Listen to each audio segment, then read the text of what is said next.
Alright, so I got an update here for you guys on the debt ceiling fight, as the House of Representatives has officially passed that deal that was worked out between Joe Biden and Kevin McCarthy. So we're going to start just by going through how they passed this deal, and then I'm going to give you guys a short rundown of the Democrats who voted against this bill, which in my opinion was a bad deal that didn't even need to happen in the first place, because the debt ceiling is obviously just this arbitrary cap we put on ourselves. As I mentioned in a previous video, we're the only country essentially in the world of industrialized nations that has this sort of a debt ceiling limit that we have to fight about, and then now is apparently justifying using hostage taking methods to extract some of the cuts that Republicans want. And Joe Biden didn't even attempt to use some of his other potential options for addressing the debt ceiling, like the 14th Amendment, which in my opinion pretty clearly states that the debt ceiling is unconstitutional, as it's preventing us from just simply paying bills on things that we already allocated the spending for through Congress. So I mean, it was just a completely unnecessary deal that is honestly not as bad as a lot of people thought it was going to be,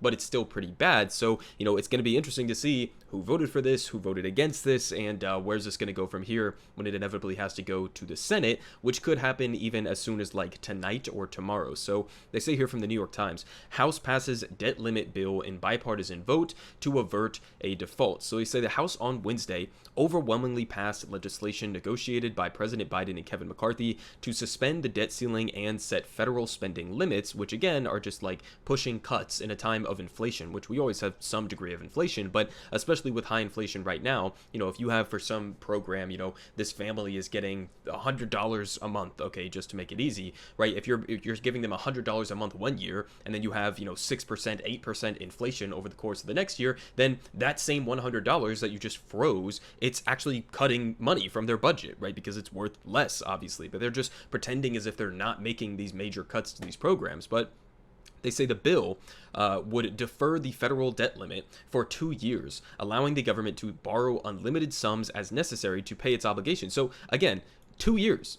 So we're pausing this for 2 years until we're going to have this same conversation again. And depending on who's in control of the House, the Senate, and the presidency, we could just have another situation where Republicans are threatening to tank the entire U.S. and global economy in order to extract some of these cuts.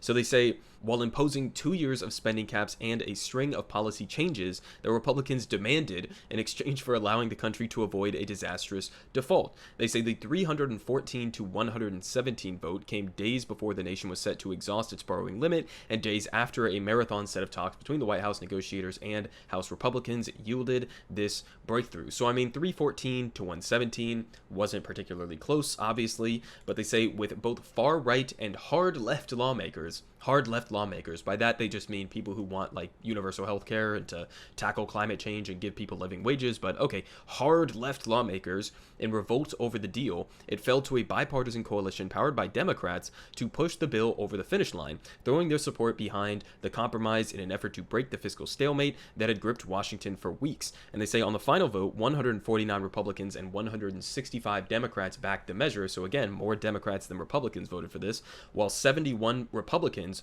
and only 46 Democrats opposed it. Okay, so I want to give some credit to the Democrats who did oppose this bill and voted against it. I mean, it seems like most of them were, or most of the squad members were amongst them. So we got like Jamal Bowman, Cori Bush, Greg Casar, even guys like Joaquin Castro voted against this, and we could keep going. I mean, Katie Porter, Ro Khanna, Summer Lee, Barbara Lee, so AOC as well.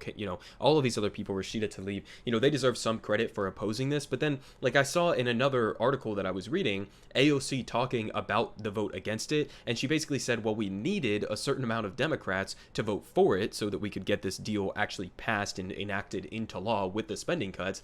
But she said we need to hold Republicans accountable by voting against this, okay, knowing that she was actually in favor of it passing. So you're voting against it basically purely in a symbolic way. I mean, it's just it is literally like the definition of virtue signaling, but at the same time, I don't want to like take away from them, because a lot of those people, especially like Jamal Bowman, was leading the charge on trying to push for the 14th Amendment to actually be used as a strategy for tackling this issue. But So there you have it. You have the House passing this, and now it's going to go to the Senate. And so I haven't heard that many senators speak out against this. I think there were like a handful of them so far, one of which was obviously the man, the myth, the legend himself, Senator Bernard Sanders. And he says, I cannot in good conscience vote for the debt ceiling deal. So let's just read a little bit of what he had to say here. He says, so he basically gives this little intro where he's talking about how bad, the debt ceiling is. And he says, or how bad the debt ceiling crash would be within the economy if it wasn't, actually addressed. So he says it's important to address it, but he says the best thing to be said about the current deal on the table on the debt ceiling is that it could have been much worse. Instead of making massive cuts to healthcare, education, childcare, nutrition assistance, and other vital programs over the next decade, this bill proposes to make modest cuts to these programs over a 2-year period, after which, again, we're going to have to go through this fucking whole thing again.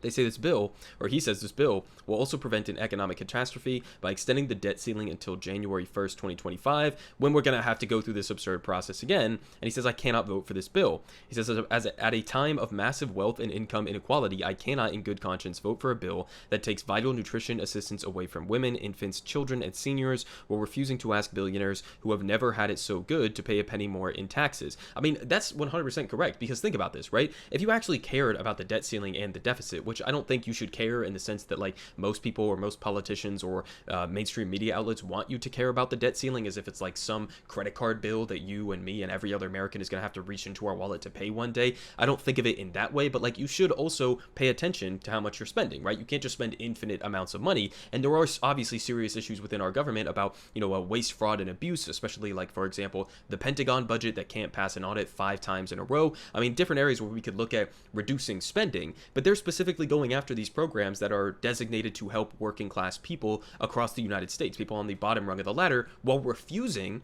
to go after the billionaires and the corporations in this country that are dodging, according to even just the amount that the IRS estimates that they're losing on an annual basis, up to $1 trillion a year just in lost tax revenue from them cheating on their taxes. Not to mention increasing their taxes to an actual level that would make sense, where you could then not only decrease income and wealth inequality, but you could also, lower the debt and the deficit. But magically, Republicans, for some reason, don't want to go after their wealthy buddies and their wealthy donors, right? So they completely took off increasing taxes or even undoing the Trump tax cuts, okay, where 83% of the benefits went to the top 1%. They took that off the table from the jump, and Democrats just like went along with it, I guess. They're like, oh, okay, I guess that's not part of these negotiations. That's not going to be part of this deal, right? And then same with the military spending. Remember when they were talking about the woke military? We need to cut the woke military budget, and every leftist was like, listen, man, you can call it whatever the fuck you want. Sure, the military is woke. Let's cut the Pentagon budget. We're all on board, right? 100%.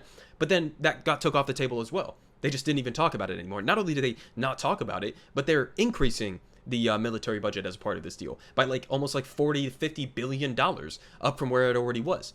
So, I mean, like, they're taking the actual main things that you would do if you wanted to decrease spending or waste, fraud, and abuse. They're taking those completely off the table and then going after the poor. I mean, it makes absolutely no sense. So he continues, he says, I cannot in good conscience vote for a bill that makes it harder for working families to afford the outrageously high price of childcare, housing, and healthcare, while making it easier for the wealthiest, most profitable corporations to cheat on their taxes.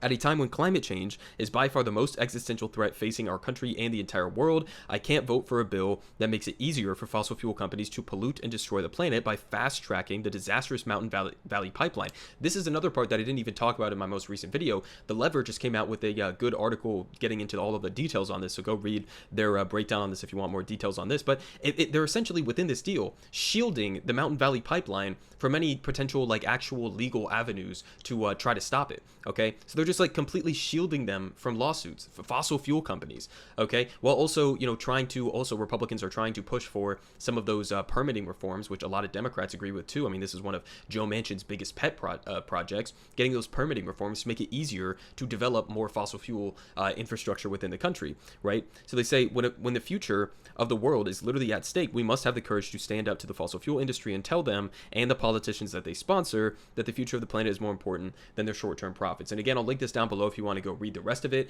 I mean, he goes on here and he basically explains how, you know, the current basically Bernie spiel that he goes on about wealth inequality and a lack of healthcare and all of these other things. So, I mean, I think he was 100% correct about this. And the thing that he's the most correct about is what he pointed out at the end, which is that this entire conversation didn't even need to happen. Okay. Number one, Democrats, and this is something Bernie was talking about at the time, they could have done the debt ceiling and tackled that within under Democratic control in the House, the Senate, and the presidency in the lame duck session after Democrats won the midterms, and they just chose not to.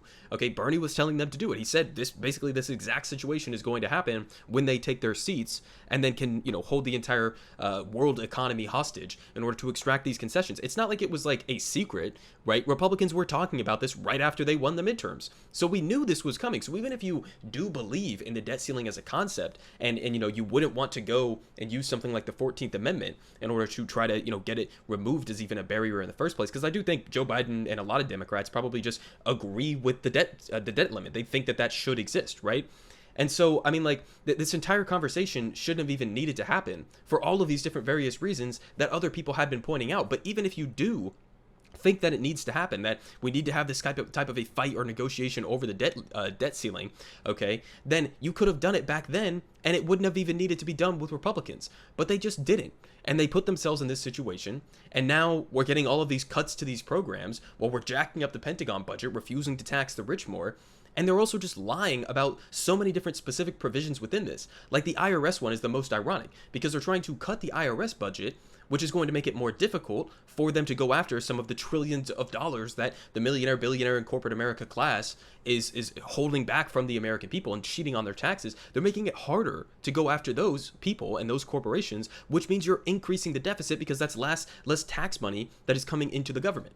So, I mean, like, it's not even about actually reducing the debt or the deficit by a massive significant amount. I mean, this is just about like hurting working class people in whatever marginal way that you could possibly muster, okay, while continuing to protect the status quo of drastic wealth and income and political inequality within this country. So we'll have to see where it goes from here, right? Obviously, again, it's going to go to the Senate to a vote, maybe even tonight. So we'll have to see where it goes. But honestly, I have absolutely no doubt in my mind at this point, and I could be wrong, you know, I could be wrong, but I have absolutely no doubt in my mind at this point that it's going to be passed. Okay, so, I mean, we're probably going to see this get passed. It's going to be enacted. We're going to see some of these cuts. Joe Biden, obviously, he's the one who made this deal. He's going to sign it into law, and that's going to be that. And we'll have to see what the reverberating consequences of this are and look forward to doing it again in 2 years, because Democrats, you know, don't have the balls in order to actually challenge some of these institutional barriers that we just willfully put in place of trying to get to an agenda that actually materially improves the lives of working class people. Everyone is saying good politic guy has the best politic. Believe me, no one does it like him.